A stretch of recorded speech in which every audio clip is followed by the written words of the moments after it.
Hello mga ka-vibes, kumusta po kayo lahat? Unang-una po sa lahat, maraming salamat po sa mga nag-subscribe, sa mga mag-subscribe pa at sa mga bumabalik sa aking munting channel. Magandang buhay sa ating lahat. So may wishing question po ako dito sa mga gusto pong mag-wish. Isipin nyo na po kung ano pong gusto nyong hilingin sa Panginoon, sa universe, at sa mga angel guides at angel spirits. So ito po ay para kay zodiac sign na Taurus. So hello mga Taurus. So ito po ay sa buwan ng June 1 hanggang June 15, 2025. So hingi po tayo ng gabay. Angel guides, angel spirits, universe. Pakita niyo po sa akin kung ano po ang mensahe niyo para kay Taurus. Ano po ang ganap at magaganap pa para kay Taurus. Ito tingnan po natin.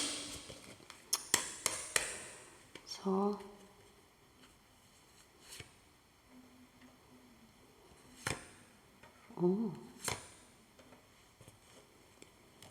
manasaga po kung iniriya dito sa Taurus.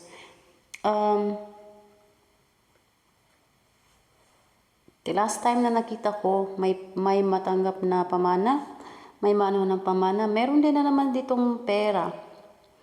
Pera ang nasagap ko ng mga enerhiya. May tao ditong mapera, o may tao ditong may business, may sarili siyang business, may negosyo. Araw-araw ay may kita talaga araw-araw. So may pera araw-araw, umuulan yung pera sa negosyo niya. Meron din ditong may magbibigay na po sa inyong bayad na pangutang or paluwagan or utang na matagal nang hindi nang bayad. So ma-surprise po kayo, itong tao na to ay magbabayad na po sa inyo sa kanyang utang dyan sa inyo. Kung magkano po yan, paparating na po, magbabayad na po siya sa kanyang nautang sa iyo na pera. Meron din ditong magbebenta ng kanyang property. Kailangan niya itong pera, kaya nagbenta siya. Meron din ditong ibebenta niya kasi magpunta na siya ng ibang lugar. So for good siya sa lugar na yun. So ibebenta niya yung kanyang property kung meron siya. So i-give up na niya. So merong malaking halagang pera na matanggap. Meron din ditong nafe-feel kong enerhiya ay LGBT. Nafe-feel kong enerhiya dito. Ang nyo, excited kayo, ano ba to? Fun, adventure, yun. Mahilig din kayo sa makeup, mostly dito. Meron ditong group of friends na medyo nag-aaway. Na-feel kong enerhiya dito. Group of friends na nag-aaway. Meron ditong may feel akong enerhiya dito na vlogger. Laki ng sahod na natanggap niya. Success niyang pag-vlog niya na na-feel ko ditong enerhiya. Yes po. Ang ganda. I-claim niyo na po. I-claim niyo na po ang mga positibong enerhiya. Yung mga positibong enerhiya sa mga kapirahan, i-claim niyo na. Ang mga negatibong enerhiya, huwag i-claim, itapon. Meron ditong magta-travel. May magbabiyahe. May magta-travel dito kasi inanuhan siya. Siya yung inassignan sa posisyon na yan sa kumpanya. Meron ditong na kung enerhiya, punta siya sa maganda yung niya posisyon niya sa kumpanya. So siya yung ipapunta, depende po sa Europe, America, all over the world. Yan. Siya yung ina-assign, siya yung ipa-fly papunta doon para sa sale, siya yung mag-explain, siya yung magsasabi anong product, ganyan. So siya yung pinaano lagi sa kumpanya na yan, mag-fly lagi sa iba't ibang lugar, iba't ibang country. Maganda po, congratulations. Ang ganda po ng inyong future. Ang ganda din po ng inyong financial income. Meron din ako nasagap itong enerhiya na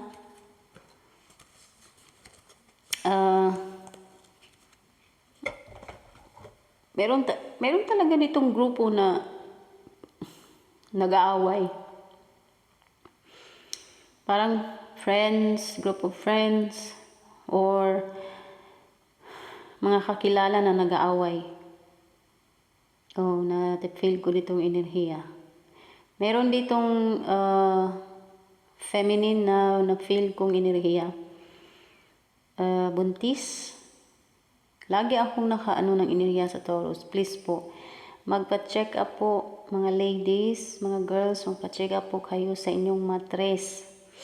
May nasagap ako dito ng enerhiya. Mattress talaga ang lagi kong ma-feel na enerhiya dito. Please po mga Taurus, mga girls, check up na po kayo. Pa-check na po kayo sa Ubagayni. Yung iba dito nasagap ko yung may sila sa hemoglobin. Mababa yung hemoglobin. Na-feel kong enerhiya dito. May iba ditong enerhiya na mababait yung mga anak nila. Mababait, masunurin, mapagbigay, marespeto, yun. Yung mga anak nila. Maswerte po kayo sa mga anak nyo. Pati po sa asawa nyo, maswerte din po kayo. Nang dahil halos perfecto ang pamilya nyo, yung mga tao ay lagi po kayong binabantayan, lagi kayong normal, naman talaga yan sa lahat ng tao sa mundo. Normal talaga na may mga nagchismismisan. So, walang perfecto talaga na tao. Kahit anong perfect pa sa pamilya mo, meron pa rin talagang mga tao na may mali ka. Yun, hayaan nyo na kung anong sinasabi ng mga tao sa paligid mo.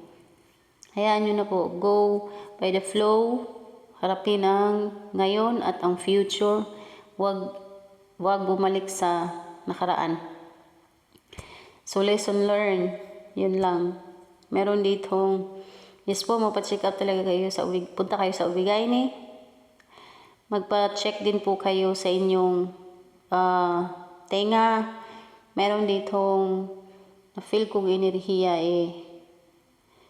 meron talaga, may ka sa tiyan dito sa may abdomen ata to, dito sa may may na-feel kong enerhiya dito, sumasakit yung abdomen mo, yung dito. Basta yung kung ano man ang health na naramdaman nyo na medyo kayo, huwag nyo pong pabayaan yan, huwag nyo i-ignore, huwag kayong magasto, magbayad ng yung iba dito natatakot magpa-check up, huwag po kayong matakot. Magpa-check talaga kayo para malaman nyo kung ano ang epekto ng inyong pangkalusugan. Yung kalusugan po ay importante. Meron ditong stress talaga. Ang dami niyang anak, mga maliliit pa. Meron dito nag-aaway. Meron dito nasagap kong nag-aaway. Meron ditong magpunta ng ibang bansa. Magpupunta ng ibang bansa. Numero 2. Nakita ko dito na numero. Enerhiyang na-feel ko, Taurus 10, Libra, tsaka Cancer. Na konektado ni Taurus. May ginagabayan. May gumagabay talaga sa inyo mga Taurus. Ang daming gabay ng mga angel spirits po, ang mga part ng pamilya nyo na wala na. Ginagabayan talaga kayo. Hindi kayo pinabayaan. Madasalin dito. Meron ditong nasasagap kong enerhiya na parang nagsisi yung anuhan ko ito. Ewan kung anong basta nagsisisi siya sa kanyang ginagawa, nagsisisi siya. So, kung ano man po yung pinagsisihan mo, lesson learned po yan. Kung ano man po ang inyong pinagsisihan, lesson learned po yan. So, wag na po kayong mag-backward, forward. Look forward po. Kasi, habang may buhay, may pag-asa. So, harapin ang bukas, unang-una sa lahat, magdasal, manghingi ng gabay sa Panginoon, Before kayo lumabas ng bahay, sa lagi kong sinasabi sa lahat ng mga zodiac sign, before kayo lumabas sa inyong tahanan, mag-sign of a cross, o depende po yan kung anong relihiyon po kayo. So mag-sign of a cross, maghingi ng protection sa Panginoon ng mga walang mga bad enerhiya na makalapit. Pinaka the best na protection talaga ay ang pagdarasal at laging isaisip at sa puso natin na ang Panginoon na si Jesucristo nasasamahan tayo bawat journey ng ating buhay. Lagi po yan ilalagay natin sa ating puso at isipan. Meron din ditong nasagap kong enerhiya na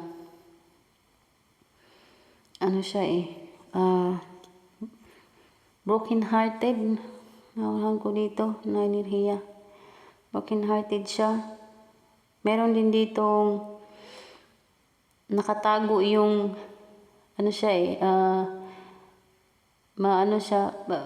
labas sa mga tao, parang pinapakita lang niya na okay siya, wala siyang problema, may problema man siya, light lang. Pero siya lang nakakaalam sa problema niya. Lubog na yung emotion niya, sobrang emotional na siya. Lagi siyang umiiyak, walang nakakaalam, lagi siyang umiiyak. Iyak siya ng iyak pag siya lang mag-isa. Please po, wag po niyong suluhin kung ano man po ang naramdaman yung emotional sa inyong yung puso. Kasi basta best talagang may pinagsabihan kayo sa inyong problema, wag niyong suluhin. Unang-una sa lahat, kausapin niyo ang Panginoon. Yan, kausapin niyo siya ng taimtim. Pangalawa, makipag-usap kayo sa tao o sa taong pinagkatiwalaan niyo na pwede niyong pagsabihan ng inyong mga problema. Yun. Yan ang gagawin niyo po. Wag talaga kayo magpa-epekto ng mga stress, ng mga depression kasi lahat ng tao dito sa mundo ay may problema. Walang tao na hindi nagkakaproblema. Walang tao dito sa mundo na walang pagsubok. Lahat may pagsubok.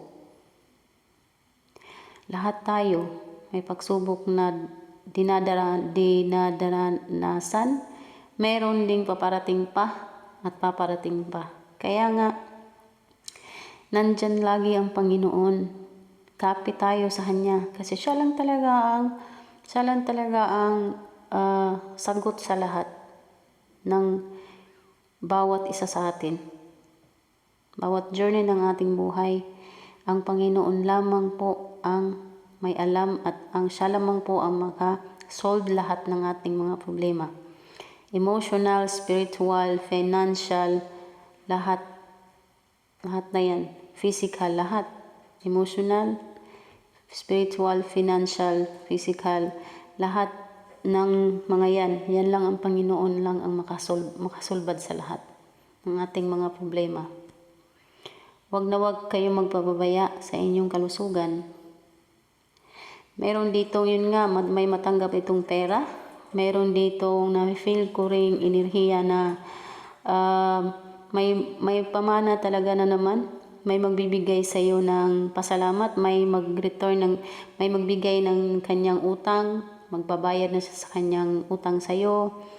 Magkano yung halaga, so magbabayad na siya, magbibigay na siya sa iyo, full, bibigay na yan sa iyo. Meron din ditong magbibigay ng mga gamit, meron ditong bibigyan ng siya yung bibigyan ng bahay. Siya yung sa'yo ibibigay yung bahay. Yun, parang pamana, bahay. Yung pera, bahay, yung daming mga dito. May pera talaga, may pamana. Yun. So, i-claim nyo na po mga positibong enerhiya. Itapon ng mga negatibo. Sa makaresonate, kunin. Sa hindi makaresonate, huwag kunin at huwag ipilit. So, ang mga positibong enerhiya, i-claim nyo na po. Claim the energy of positive. Kasi, maganda po yan. Kasi pag nag-isip kayo ng mga positibong enerhiya, lagi, so maganda po ang future. ang kapalit po niyan ay happiness, kaligayahan. So, meron akong coins ito na yes or no. Yes or no na coins.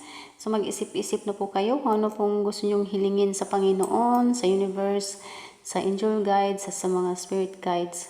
So, isip-isip na po kayo ano pong gusto nyong hilingin. Pwede niyo rin po i-pause muna, stop muna yung video kung ano po ang gusto nyong hilingin. 3 seconds lang po ito. Pikit mata na po kayo.